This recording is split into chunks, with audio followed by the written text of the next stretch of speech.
¿Cómo están, queridos hermanos? Me complace saludarlos. Y saben que pues no lo habíamos planeado con antecedencia que yo esté aquí este sábado, sino me hubiera preparado mejor, en el sentido de que estuve hace 2 sábados visitando a otros hermanos. Por ejemplo, 2 semanas atrás estuve en la iglesia en San Bernardino. No sé si ya han conocido allá. Me encantó estar allá. Sí, la región de Los Ángeles, ¿no? Me encantó estar allá, conocí la iglesia y conocí los hermanos y fue bonito estar allá. Y dije que si subiese le hubiera pedido saludos para ustedes. Pero les pedí a ellos saludos para los hermanos de San José, porque el sábado pasado estuve en San José también, ¿no? Y gracias a Dios es bonito compartir con hermanos de diferentes lugares y ver que están todos bien, todos firmes a Dios. Somos un pueblo unido, ¿no? Y mismo que a veces ni todos nos conocemos, igual somos familia. Y alabado sea el Señor por eso. Y hoy quiero compartirles el mensaje que se encuentra en el libro de Mateo capítulo 18, porque esta semana me impacté muchísimo con una historia que pasó. Resulta que mi esposa estaba hablando con una amiga que ella tiene de infancia en Brasil, de su ciudad donde ella nació. Y esta amiga le pregunta, ¿no? ¿Cómo está en tu familia, todo? Y tu hermana le pregunta, ¿no? Y dice, mi hermana ya hace 7 años que no sabemos dónde está. Le pregunta, ¿cómo puede ser que no sabes dónde está tu hermana? Y dijo, no, porque su marido de ella le prohibió de comunicarse con la familia. Me pareció extraño y dije, bueno, a ver, ¿cómo es eso? ¿No? Entonces le contó la historia. Dice que cuando eran niños, el papá de ellos era muy severo y los castigaba mucho y los trataba un poquito mal. Y ahí cuando esa jovencita era adolescente, tenía creo que 15, 16 años de edad, apareció un muchacho y se la llevó. Se la robó, más o menos así, ¿no? Y ella, o sea, su papá la maltrataba mucho, entonces ella encontró una salida, ¿no? Encontró una salida de la casa. El muchacho se la robó y estuvo unos meses fuera. Después los dos se arrepintieron y dijeron, no, vamos a hablar con tus padres y para que las cosas queden bien, ¿no? Y cuando volvieron, entonces el padre de la muchacha lo esperó a este jovencito con un cuchillo en la mano. Y le dijo así, sí que te llevaste mi hija. Entonces dijo así, no quiero que vuelvas aquí más, no quiero que vuelvas a ver mi cara nuevamente. Y el muchacho se asustó, pero le obedeció. Y claro, naturalmente se fue con su hija también, ¿no? Porque los dos estaban bien, ¿no? Resulta que pasaron 25 años ya y este muchacho le cumplió y nunca más fue a ver la cara del suegro. Pero con el pasar del tiempo, el suegro tuvo su corazón cambiado, ¿no? Y ahora le quiere pedir perdón a él, ¿no? Perdóname por lo que te hice aquel tiempo, ¿no? Por la situación que pasamos. Y él no acepta que el suegro le pida perdón. Y no acepta que la hija vaya y hable con su papá. No acepta que la hija hable con su mamá, ni con sus hermanos, ni con nadie. Perdió total control de la familia, contacto con la familia. Y la familia ni siquiera sabe dónde viven, en qué estado, en qué lugar. Perdió total contacto, ¿no? Y la última vez que este suegro intentó aproximarse para pedir perdón a este muchacho, ¿no? El muchacho, él ahora salió con el cuchillo atrás del suegro, corriéndolo para que, diciéndole, no, aquí no me vengas a hablar nada, ¿no? Porque una vez me expulsaste, me dijiste que nunca más querías verme, entonces no te voy a ver nunca más, ni mi esposa te va a ver. Y ahí me entristeció, ¿no? Porque pobrecita esta mujer salió de un padre abusivo a un marido abusivo. Y todo por causa de problemas relacionados a falta de perdón, falta de buen relacionamiento, de un corazón que ama, de humillarse y aceptar las cosas, ¿no? Y hoy quiero hablarles sobre eso, sobre cómo el Espíritu Santo toca nuestros corazones y nos hace comprender cosas relacionadas a nuestro corazón, cosas relacionadas al perdón, cosas relacionadas a gente que lastimó y después es difícil quitar de adentro del corazón esa rabia, esa amargua. Historias como por ejemplo la de una que apareció en un periódico de México hace unos años, de dos amigos que desde niños estaban juntos, siempre muy juntos, las dos familias juntos, y un día uno le dijo así: préstame 50,000 pesos. No sé cuánto será eso en mexicano, 50,000 pesos mexicanos, imagino que sea una gran cantidad, ¿no? Préstame 50,000 pesos. Y el amigo, claro, te presto, normal, amigos, ¿no? Pero no le pagó. Y ahora el que le debía al otro lo empezó a evitar, ¿no? Por vergüenza o no sé qué. Lo empezó a evitar y ya no quería hablar más y ya las familias se separaron. Y entonces dice este hombre: no solo perdí 50,000 pesos, perdí un amigo, dice, por causa de eso, porque ahora ni siquiera quiere hablar conmigo. Y a veces yo le quiero perdonar, ¿no? Olvídate de ese dinero, volvamos a ser amigos, pero ya no lo pueden hacer. La gente es así, la gente marca mucho en su corazón historias o situaciones que pasan. Y por eso Jesús, a través de una parábola, quiso contarnos una historia para que entendiésemos la relación que existe entre esto y el reino de Dios y la salvación. La relación que existe entre las maguas, entre nosotros, entre el perdón o la falta de perdón y la salvación en Cristo Jesús. Entonces, en el capítulo 18, vamos al versículo 21. El versículo 21 dice: entonces se le acercó Pedro y le dijo, estamos en el Mateo, ¿ok? El libro de Mateo, capítulo 18, versículo 21. Entonces se le acercó Pedro y le dijo, Señor, ¿cuántas veces perdonaré a mi hermano que peca contra mí? ¿Hasta 7? Y Jesús le dijo, no te digo hasta 7, sino hasta 70 veces 7.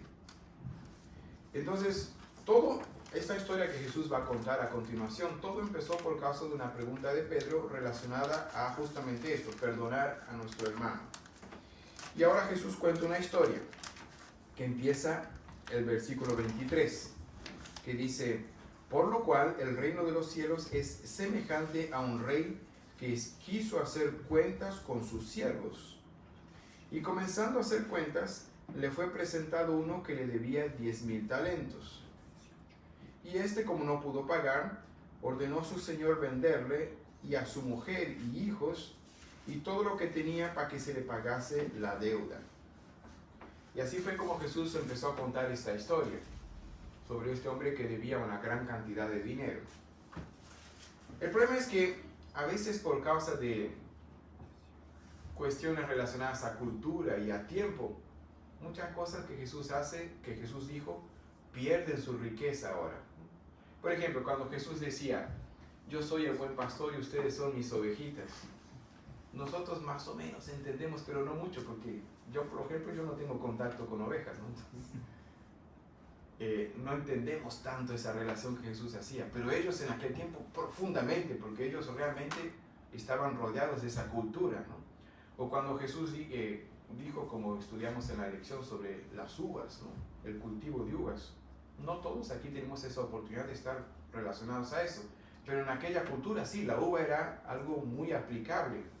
Entonces Jesús usaba aplicación exacta del momento y del espacio y del tiempo, que la gente entendía todo perfectamente. Y por causa de eso, a veces a nosotros se nos pierden algunos detalles.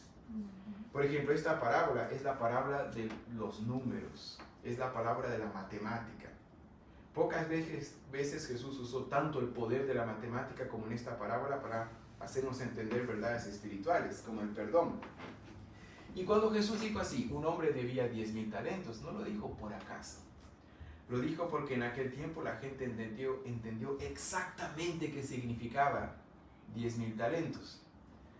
No sé ustedes, pero yo en mi bolsillo tengo dólares, no talentos.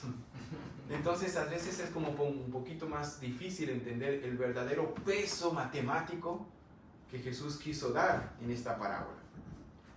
Pero sí lo podemos adaptar a nuestro tiempo, o sea, podemos hacer una adaptación, una modernización de esta parábola para intentar entender exactamente el énfasis matemática que Jesús quería dar en esta parábola. Entonces saco mi calculadora y ustedes pueden hacer lo mismo y vamos a hacer una cuenta aquí. En aquel tiempo, un talento equivalía a 6,000 denarios. Y generalmente eso lo encontramos en el final de las Biblias, donde hay una tabla de pesos y medidas. Entonces, un talento equivalía a 6,000 denarios. Un denario era el pago de un trabajador diario. Un trabajador normal, ¿no? Un trabajador brazaal en el campo ganaba un denario por día.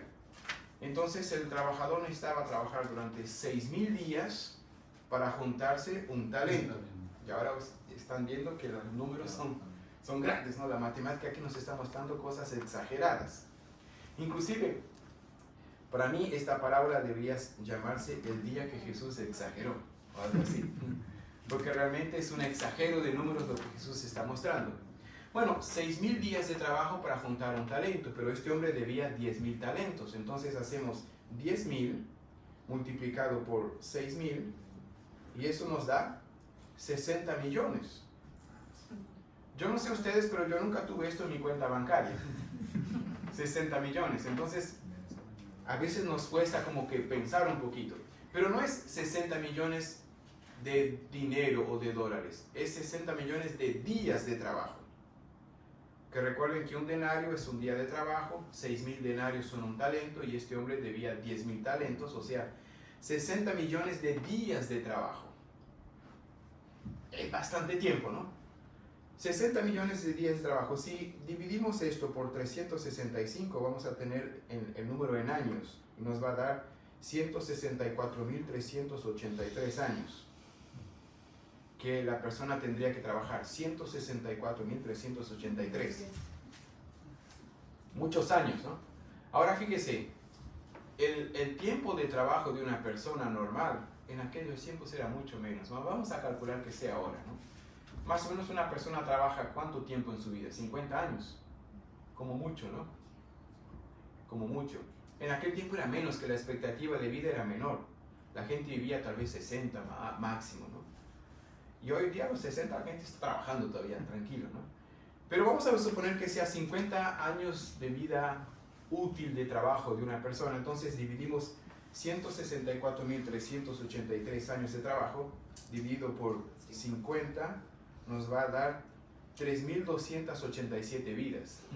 O sea, una persona tendría que vivir, morir, vivir y trabajar por 3,287 vidas para poder llegar a juntar 10,000 talentos. Ok, pero aún así yo tengo dólares en el bolsillo, quiero entender en dólares. Entonces vamos a hacer la cuenta, 60 millones de días. Vamos a poner que una persona ganase unos $200 por día, más o menos, ¿está bien? $200.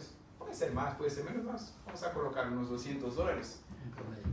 El promedio, ¿no? Que un trabajador común, un ayudante gana, ¿no?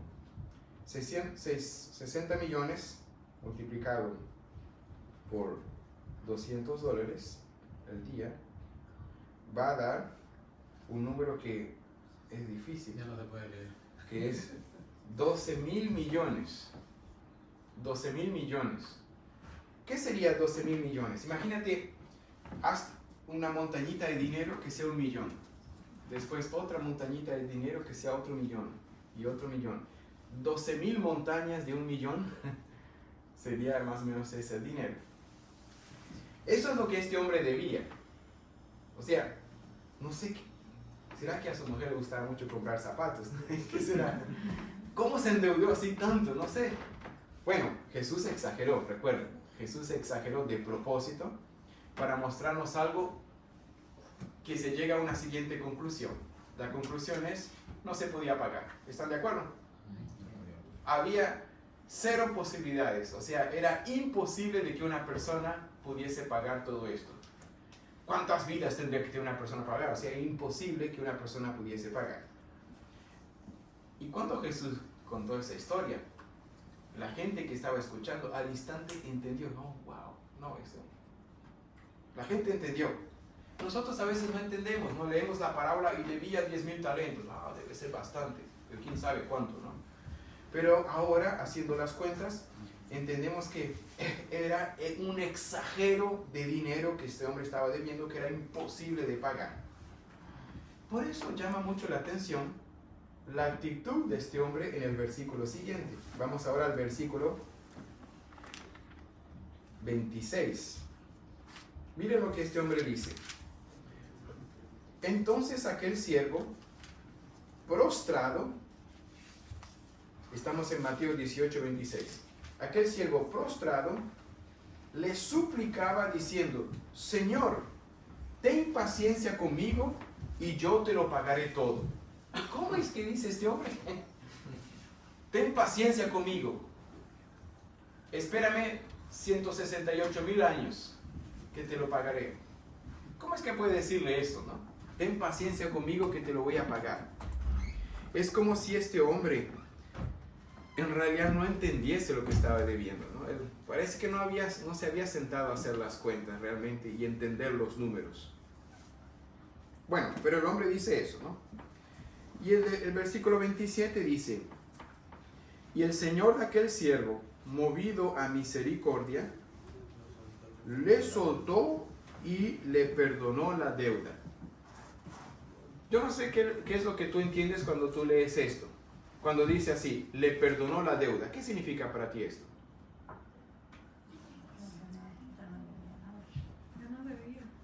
Ya no debía. Quedó libre. Lo hizo libre de su carga. Así entiendo yo, ¿verdad? O sea, si alguien me perdona una deuda, significa que ya no tengo Deudas.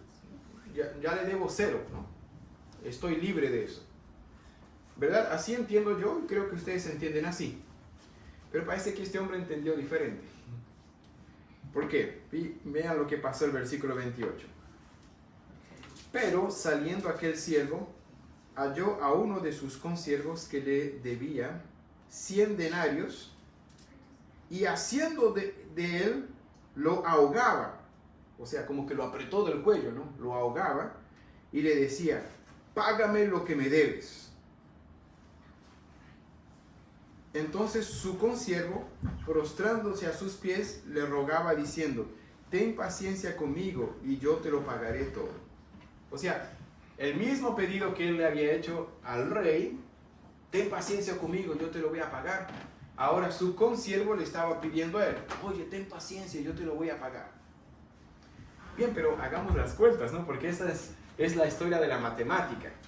Resulta que le debía 100 denarios. Recuerden que un denario es un día de trabajo, o sea, son 100 días de trabajo. Y si hacemos 100 días veces $200, va a dar $20,000. Ok, si alguien me debe $20,000, me va a doler. Porque es un buen dinero, ¿verdad? Si alguien me debe $20,000, seguro que lo voy a cobrar. Y, o sea, no es poquito, es $20,000. Son 100 días de trabajo. Pero el problema está aquí, en el contexto de la historia, ¿no? El problema está en que este hombre fue perdonado de $12,000 millones y ahora el otro le está pidiendo perdón por $20,000. Solo que fíjense que este amigo tenía conciencia de las cosas, por eso le dice así: ten paciencia conmigo y te lo voy a pagar. ¿Era posible que pagase esa deuda, sí o no? Sí, 100 días de trabajo iba a ser difícil, ¿no? Cuando debes $20,000 no es tan fácil, pero es posible. Uno se esfuerza, economiza aquí, junta allí y junta $20,000.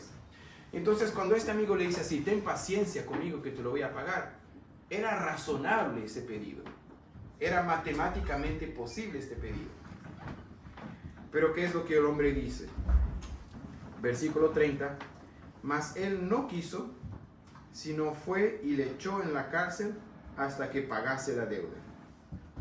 Versículo 31.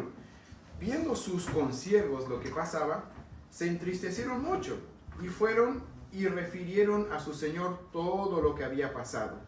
Entonces, llamándole su señor, le dijo: siervo malvado, toda aquella deuda te perdoné porque me rogaste. ¿No debías tú también tener misericordia de tu consiervo como yo tuve misericordia de ti? Entonces su señor, enojado, le entregó a los verdugos hasta que pagase todo lo que debía. Y ahí después el último versículo vamos a dejarlo para el final porque es muy fuerte. Okay. Hasta que debía, o sea, ¿cómo no lo iba a poder pagar? Prisión perpetua, ¿no? Ahí te vas a morir en la prisión porque no vas a pagarme nunca lo que yo te perdoné y que ahora retiro ese perdón y ahora vas a tener que pagarme. Bueno, analizando esta historia, yo me pongo a pensar, esta historia no está bien, o sea, no es una historia normal, hay alguna cosa aquí, ¿no? Hay un problema en esta historia, porque no tiene lógica esta historia, no puede ser que una persona haga lo que este hombre hizo, y eso me lleva a pensar, ¿por qué este hombre hizo lo que hizo? ¿Dónde está el error en esta historia? Entonces volvamos un poco atrás en la historia y intentar descubrir dónde empezó ese error. Todo iba bien, bueno, no todo bien porque este hombre debía mucho, ¿no? Pero así, todo iba bien en el sentido de la historia, ¿no? La historia estaba ahí yendo, encaminándose para un final feliz. El hombre viene, se arrodilla, por favor, perdóname, ten paciencia, te lo voy a pagar. Y el rey dice, está bien, te perdono. Y ahí debería cerrar la historia. Ahí debería cerrar la parábola de Jesús y nosotros contentos, oh, qué maravilloso es nuestro Padre Celestial, cómo perdona a las personas. Listo, ahí. Pero la historia no es así. ¿Qué pasó? Bueno, recuerden que la aplicación espiritual, Jesús es el rey, nosotros somos los deudores.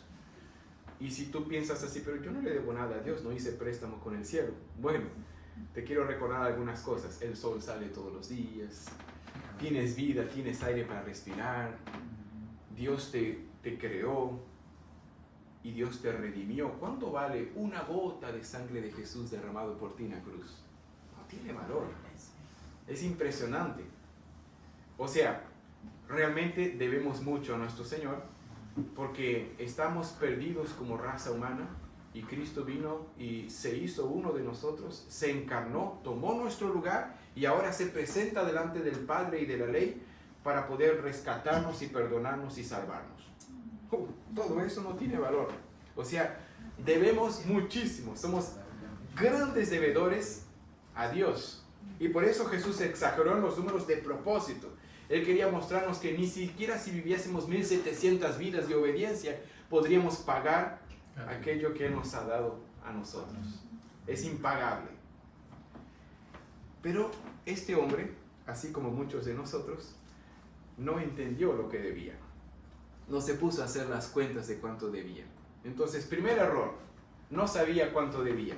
Creyó que si se esforzase y si tuviese tiempo, podría pagar lo que debía.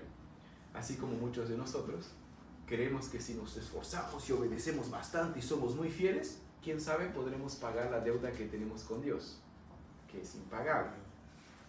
Ese fue el primer error. Segundo error de este hombre. Viene, perdón, dame tiempo, tengo paciencia, tenga paciencia conmigo, yo te lo voy a pagar. Entonces el rey dice, ¿sabes qué? Te perdono, estás completamente perdonado. Este hombre creyó que el rey le estaba concediendo aquello que él había pedido. ¿Y qué es lo que él pidió? Tiempo. Él pidió tiempo para que pudiese esforzarse, tiempo para poder trabajar más, tiempo para juntar dinero. Y cuando el rey viene y le dice así, no, está bien, yo te concedo el perdón. Él dijo así, qué bueno, el rey me dio más tiempo. Yo llego a una siguiente conclusión, hermanos. Este hombre ni por un segundo disfrutó el perdón, porque simplemente no entendió que estaba siendo perdonado. Él creyó que se le estaba dando más tiempo. Eso es lo que él pensó.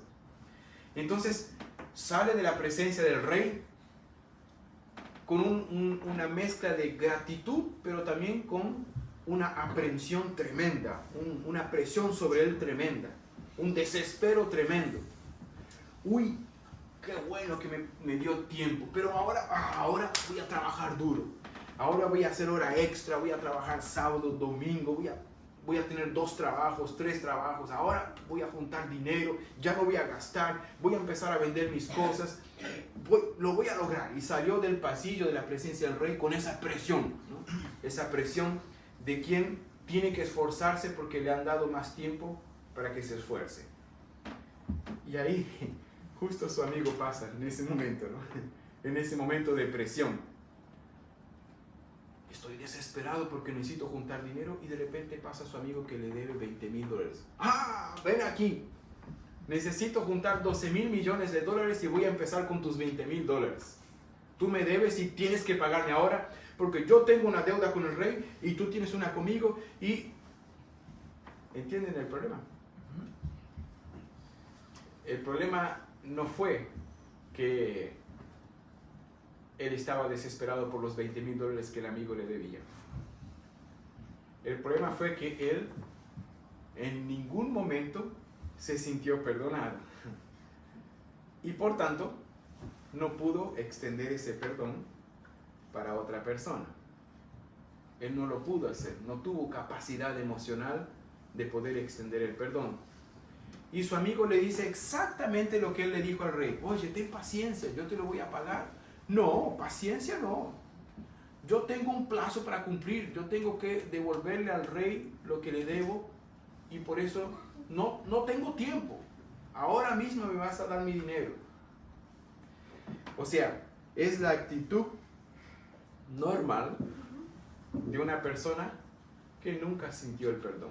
Nunca disfrutó siquiera un segundo del perdón. Porque no lo entendió el perdón.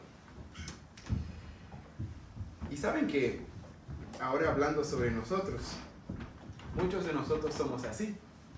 Y a veces sufrimos demasiado en nuestra vida por cosas relacionadas a el perdón. ¿Cómo es difícil perdonar a otros? Pero aún más difícil es entender el perdón de Dios sobre nosotros. Porque aquel que no ha recibido y no ha entendido el perdón de Dios, no tiene el conducto abierto como para poder extender ese perdón a otras personas. Y es claro que es más fácil decirlo que hacerlo, como nuestra hermana decía en la escuela hoy de mañana, ¿no? No lo entendemos al amor, no lo entendemos al perdón, pero lo buscamos y lo queremos recibir. Por eso, comprender que el perdón de Dios es, en primer lugar, incondicional. O sea, Él no nos pide ciertas condiciones para perdonarnos. Apenas que lo recibamos. ¿Y por qué este hombre no lo recibió? ¿Porque no lo merecía? No, nunca lo mereció. No lo recibió porque no lo aceptó. Porque no cumplió la principal condición de recibir el perdón, que es aceptarlo. Y disfrutarlo. Y por tanto no tuvo la capacidad de extender ese perdón a otras personas. Y yo me pregunto, ¿será que en tu corazón tienes a alguien que lo tienes trabadito aquí y no lo puedes sacar? Alguien que tal vez hace años, o tal vez hace meses, o fue estos días, esta semana, te hirió de alguna forma, te debe de alguna forma, está en deuda contigo de alguna forma, y te está costando demasiado sacarlo de aquí adentro. Me gustaría hacerte una invitación. ¿Qué tal si revisas un poco cómo está la relación tuya con el perdón que Dios te ha dado? ¿Tú aceptas ese perdón que Dios te da? ¿O tú lo entiendes como apenas un plazo que Él te da simplemente para que te esfuerces más y para que le muestres que eres bueno? Es como si Dios te dijese así, bueno, te voy a dar unos 5 añitos y te voy a estar observando a ver qué tal te comportas. Y si eres bueno, quién sabe, entonces pues ahí las cosas se resuelven. O aceptas el perdón de Dios como, gracias Señor, estaba imposible vivir con esa deuda tremenda, pero tú me libraste totalmente, ahora no debo nada. Me siento totalmente libre, acepto y amado, me siento en la salvación que tú me has otorgado. Ahora, Señor, me encantaría extender esa gratitud a otras personas. Y para mí esta historia debería terminar así. Este hombre sale de la presencia del rey sintiendo el verdadero perdón. Sale saltando, porque así yo lo haría. ¿Sí? Imagínense, salgo del banco donde me cancelaron toda la deuda. Salgo saltando y ya empiezo a llamar a la gente. Gente, voy en mi casa, vengan a comer, hay fiesta.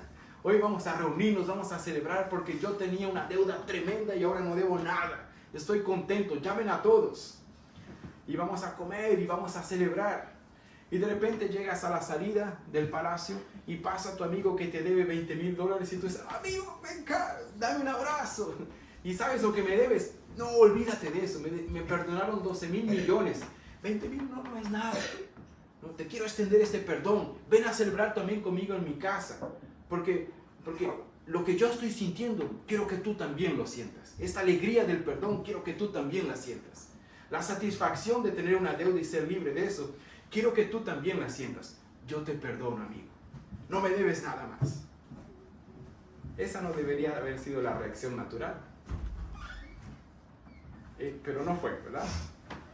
Pero qué bonito sería si nosotros empezásemos a disfrutar eso en nuestras vidas. Así que, si hay alguien que te hirió, te lastimó, hay alguien que tienes aquí preso en tu corazón, que no sale, generalmente son personas que eran o son muy próximas a nosotros, familia, amigos. Me gustaría que, en vez de preocuparte mucho en mirar la relación con esa persona, si la persona está mereciendo o no el perdón y todo eso, no, olvídate de eso, no mires a la persona, míralo a Jesús y lo que Él hizo por ti y el perdón que Él te extendió. Acepta, disfruta el perdón y ahora sí, vuelve a mirar a la persona, pero para poder extenderle la alegría que has disfrutado con Jesús y pasarle esa alegría a esa persona y perdonar y amar y seguir adelante. Ese es un desafío, el desafío del cristianismo. Y ser cristiano no es fácil. Porque ser cristiano nos impone desafíos como este. Pero ¿saben qué? No es fácil analizarlo con nuestra mente llena de merecimiento o no merecimiento.